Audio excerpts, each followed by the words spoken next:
Whee! Hi.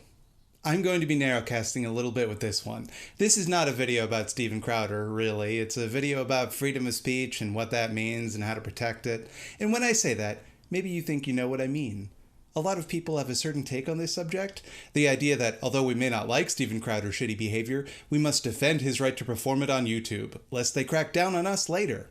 If we demand YouTube do something about harassment on its platform, we're handing over the reins of censorship to an evil corporation. That is not my position. That is actually the position I intend to rebut with this video. That received wisdom, I feel, is naivety disguising itself as cynicism.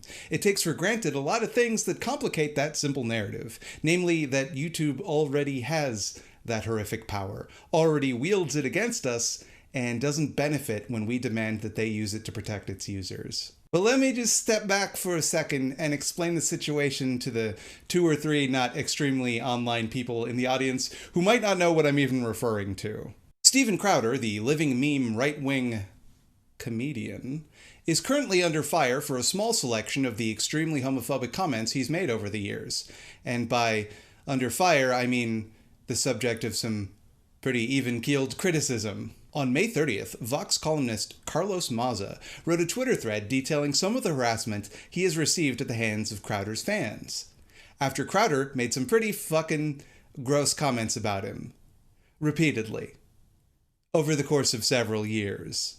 Crowder has called Carlos, quote, a lispy queer, an anchor baby, and told him he's been given a free pass for being a crappy writer because he's gay. Maza has been doxxed by Crowder's fanboys and, all around, been made to feel pretty unsafe by YouTube's refusal to enforce its own rules against harassment. YouTube's response was indelicate.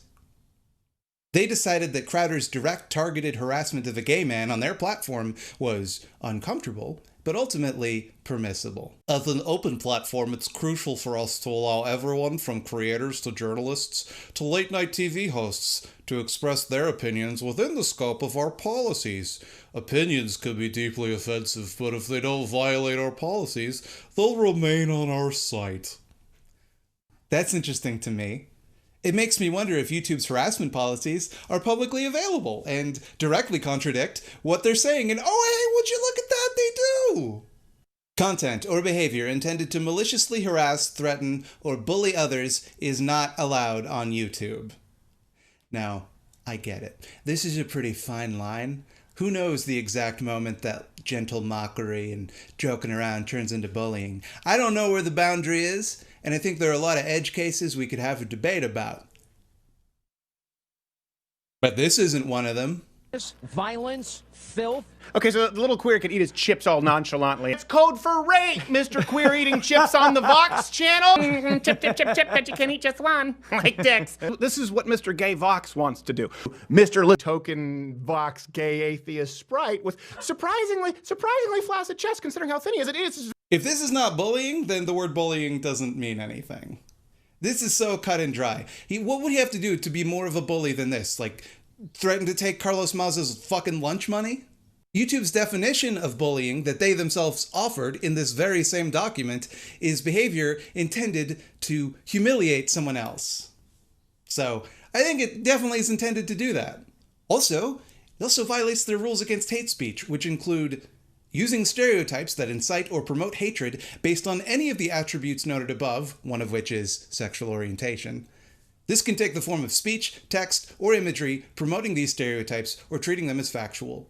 You know, like the stereotype that gay men are very promiscuous and have to put a bunch of dicks in their mouth, like that kind of stereotype? Chip, chip, chip, chip, but you can eat just one, like dicks. And in case all of that wasn't enough, eagle-eyed viewers might notice that Crowder was wearing a t-shirt with a photo of Che Guevara waving a limp wrist with the tag, "Socialism is for f***."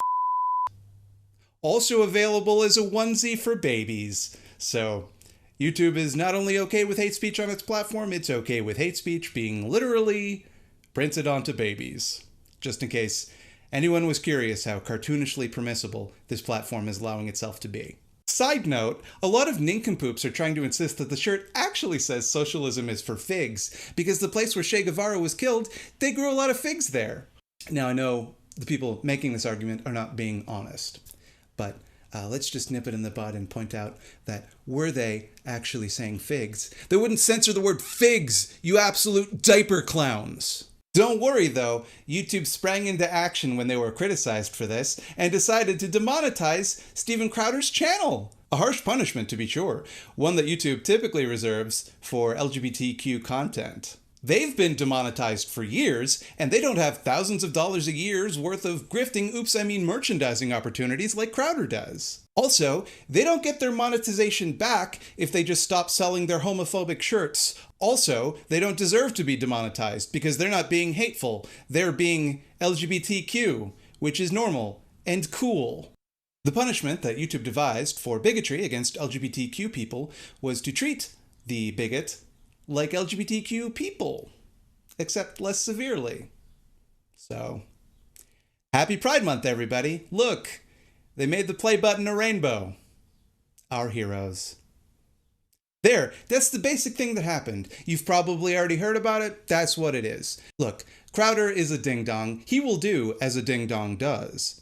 Mazza doesn't actually place the blame on Crowder. He places it correctly on YouTube. And I'm not disappointed in YouTube, not because they did anything right in this situation, or even did anything like not completely chowder-brained. I'm not disappointed because I would never in a million years expect YouTube to behave any differently than it's doing right now. Their policies in terms of service aren't put in place to protect vulnerable people. They're public relations memos that disguise their complete disinterest in their users' safety behind hand-wavy nice ideas that make them sound like an institution that gives even a single solitary shit about you. They do not. They are our enemies. And I don't mean simply the enemies of LGBTQ+ people and their allies, though, to be clear, they are, and that alone would be bad enough. I mean they, like any other business under capitalism, are not designed to provide a service or to enrich the lives of their customers. They are designed with a singular focus of extracting the maximum profit humanly possible and will pursue that goal no matter the cost to anyone else. YouTube is a plundering machine. I don't expect them to look out for our best interests or to behave according to any sort of coherent ethical standard beyond their immediate self-interest. YouTube is not our ally in this or any fight against oppression because, like any power structure in capitalism, it benefits from that oppression and always will. They can monetize that oppression. They can use that oppression to generate value for themselves. When people resist that oppression, they can monetize that too. Ain't life grand for them? And all they have to do to keep people from being pissed about it is every once in a while say that they're going to reevaluate their policies or make a statement about how intolerance is not welcome in the community, and hapless dumb fuck liberals will heap praise upon them. After all, intolerance is the result of a few bad eggs like Crowder. It has nothing to do with the systems and businesses that profit from those bad eggs. Suffice to say, I thought YouTube's response was predictable.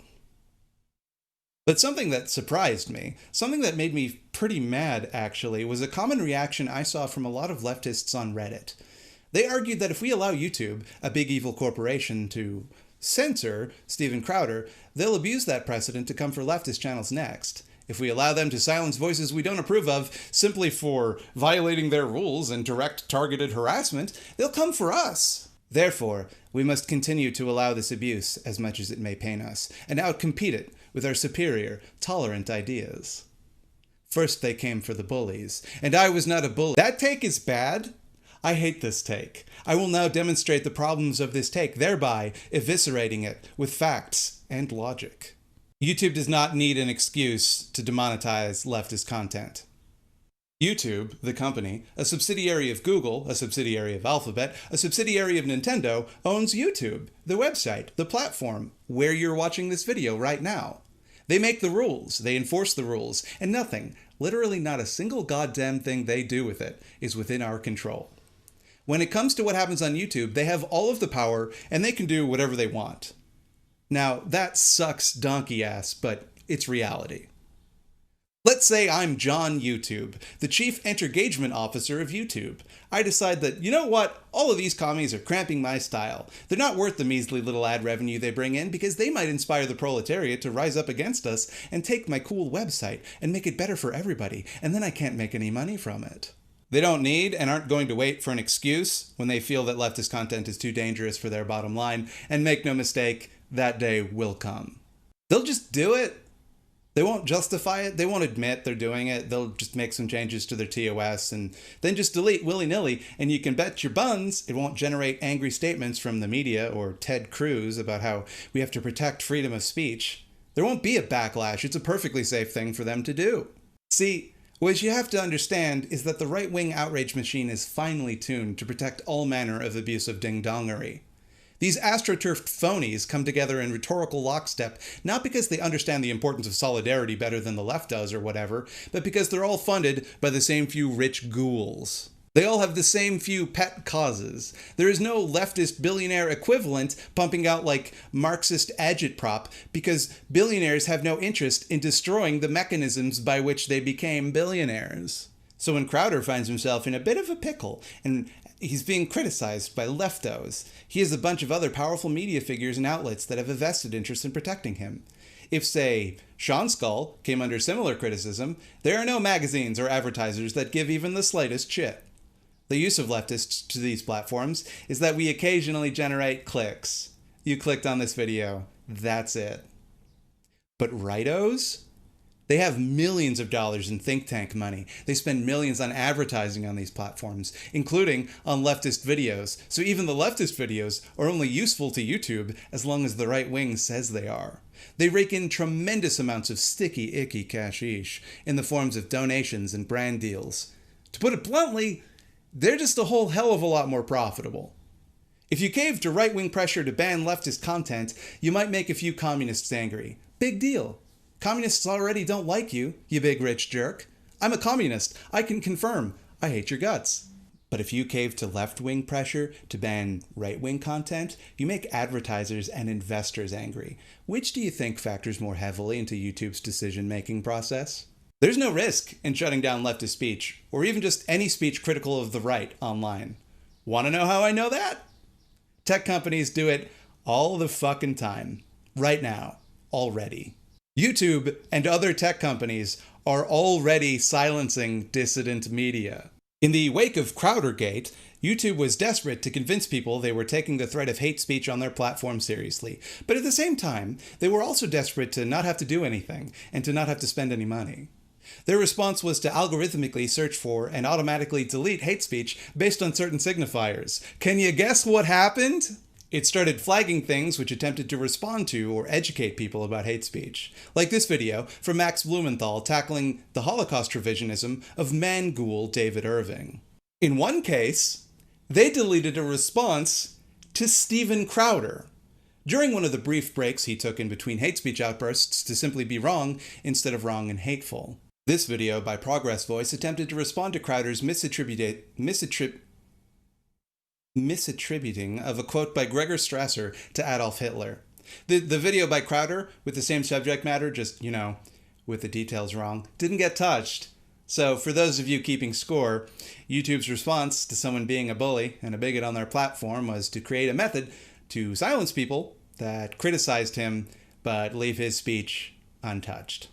And still, he complains that he's being censored, and still, there's outrage on his behalf. I saw maybe 2 tweets about Progress Voice's video before it was reinstated. Now, I get it. Progress Voice is a small little channel, but one would think that if this were actually about free speech, or whatever, people would be angrier about the little guy actually getting silenced, rather than the millionaire no longer getting paid to speak. Or how about the time that Tim Pool and the alt-right creeps in his orbit managed to get anarchist news site It's Going Down taken off of Patreon? Do you want to know where I learned about that? From It's Going Down, not from fucking Forbes. And speaking from a more personal place, just look at all the videos that YouTube thoughtlessly deletes after mass flagging campaigns by right-wing trolls. Everyone from Sean Skull to Three Arrows to motherfucking Big Joel of all people have had videos removed and had to fight like hell to get them put back up. Think about the smaller channels without a big audience or community behind them that had this happen to them and nobody even knew. The chuds won't mass flag me though, no matter how hard I try to bait them into it. Obviously, they're afraid of me and my enormous muscles. That's not even getting into all the state-sanctioned repression of leftists that's well documented. Corporations could just lean on something like that. COINTELPRO, the House Un-American Activities Committee, just straight up murdering people like they did to Fred Hampton. There's no shortage of ways to shut up inconvenient leftists when they get too close to teaching people subversive ideas. We don't gots to get hate speech removed from YouTube for them to start silencing leftist voices. They're just going to do that either way. But okay, maybe the far right will go tit for tat and demand we silence leftist voices for retaliation. In fact, they always do. In fact, a lot of the examples I cited were them doing exactly that. They will fight back, and in a lot of cases, they will fuck us over. And we should fight them anyway. It's worth the risk. Anything cool or good we can possibly do will be met with retaliation from reactionaries. That is a fact of life. Now, maybe that's not worth it for you personally. Maybe you're in a vulnerable position and can't afford to open yourself up to that kind of risk, and that's fair enough. For everyone else, for people like me, you don't give in to bullies. It will never make them stop. It makes them bolder. Fighting back isn't guaranteed to make them stop either, but it's a whole hell of a lot more likely to.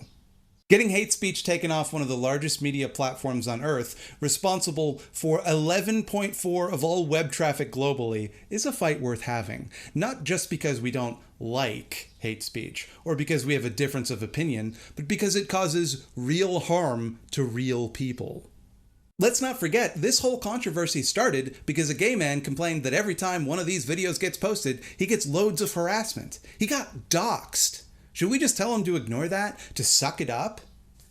Is that the type of community we want to be? Are we so afraid of what our enemies will do if we stand up to them that we're willing to preemptively roll over and throw vulnerable people under the bus to protect our own asses? Good fucking luck getting them to risk their lives in our revolution when we won't risk our fucking YouTube monetization to protect them.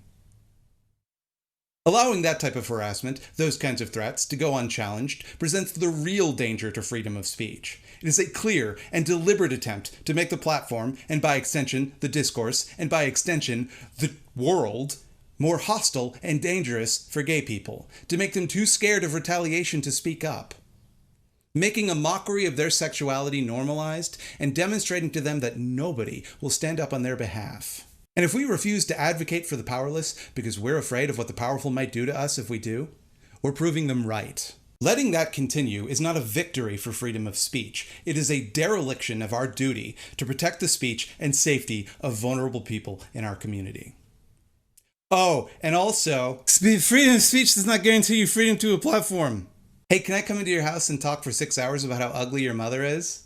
No? Why not? I thought we cared about freedom of speech. I thought that's what this whole thing was about, right? You know, come to think of it, I've never been published in the New York Times.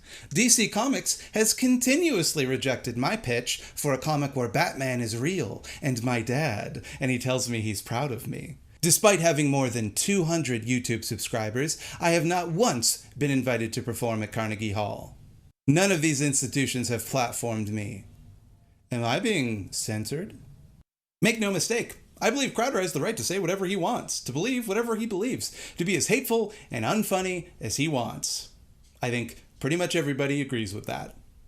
I do not believe he is entitled to do it on any platform he so desires. I do not believe we owe it to him to allow him to amplify his messaging with whatever tools he wants to use. Freedom of speech is a human right. Freedom to have a YouTube channel ain't. You can have your YouTube channel deleted if you use too much copyrighted music. I don't hear anyone talking about the freedom of speech implications of that, but when it comes to hate speech, suddenly everyone is a fucking human rights scholar. Give me a break.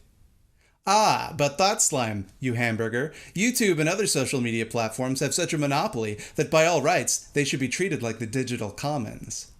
And I can't say that I agree with that. They should be seized by the people, dismantled, and replaced with a more egalitarian alternative. But I get your point. Yes, big companies like YouTube do sort of resemble a digital commons, and removing one's ability to use them is like kicking somebody out of a public place, like, say, a public park. Now, Let's imagine that I followed around Carlos Mauza in a public park, mocking his sexuality for years, and every time I did, a bunch of people joined in and made the park a nightmare for him, and then occasionally followed him home to demand that he debate me. People would be within their rights to try to get me banned from the park, because I'm making the park unsafe for other people in the park. Now, do I think YouTube should get to decide who can and cannot use their platform? Absolutely not. But right now, they sure do get to control that, and if we don't keep constant, immediate pressure on them to use that power in ways that are safe for us, they'll just do whatever they want to do. Whatever they judge to be best for their bottom line, and that sure as hell ain't gonna be good for us. This was never a fight about freedom of speech. This was a fight about marginalized people demanding that huge institutions who have enormous power over them don't leave them vulnerable to abuse. I understand why people make this argument. I really do. I agree with a lot of the logic that builds up to it. We shouldn't hand over the power to censor public discourse to YouTube. That's a horrifying dystopian idea. But that ship has sailed. They have that power, and they've had it for a long time. I want very badly to take that power away from them. I don't like the idea that a bunch of shareholders in a fancy room somewhere get any say in what 11.4% of web traffic looks like. It enrages me. I live for the day that we strip them of their power and seize control of the apparatuses that they have used to accrue that power. And that day will come. But it's not here yet. So if we sit back and let them use that power however they please with absolutely no pushback, with no outcry, that only makes their grip over us stronger. YouTube doesn't want us able to challenge their decisions, to make thousands of people mad about the lawful exercise of their absolute power. They want us to be quiet. You're not taking anything away from them by letting them continue hosting hate speech. They are not made more powerful when you fight to get that hate speech removed. If it benefited YouTube to remove hate speech, they would have done it already. It's not what they want. They like having the hate speech there because they make money from it. They might get rid of a token hate speech pigeon every now and then, but in the long run, they like having the hate speech. You're deluding yourself if you believe that sitting this fight out, or worse yet, defending Crowder, makes this platform safer, more open, or less dominated by rich ghouls. That's precisely what they're counting on you to do. Don't expect them to give you points for good behavior when it's your turn against the chopping block. I share your concern that they will crack down on leftist content and some both sides bullshit to dodge controversy. They're going to crack down on us anyway, right? Why give them a reason? But frankly, if we're not willing to fight for the powerless in all circumstances, if we're not brave enough to use our platforms to defend people when they're being abused because we're afraid of what we might personally lose in the process, then we have no business making leftist content in the first place. Oh, and I guess I should just say this. Everyone who disagrees with me is a Nazi, and hate speech just means any speech I don't agree with. There. Have fun, comment section. Just go to town. Pretend I meant that. Have a blast, you little scamps. Hey everybody, I hope you're not too mad at me after this video. If you're not mad, why don't you head on over to patreon.com/ThoughtSlime, where people go to give me money for this. You can also like and subscribe to the channel, and you can click the little bell icon. That's going to tell you when the videos come out. That's a thing YouTube does on its platform. It's another good decision they made. You can catch me live streaming every Thursday at 8 p.m. Eastern Standard Time. Trying out some different games nowadays. Tried Baba Is You, didn't like it. Liked the game, didn't like playing it on stream. Because it made me look foolish. I hope I didn't say ding dong too much in this video because I don't want it to overstay its welcome.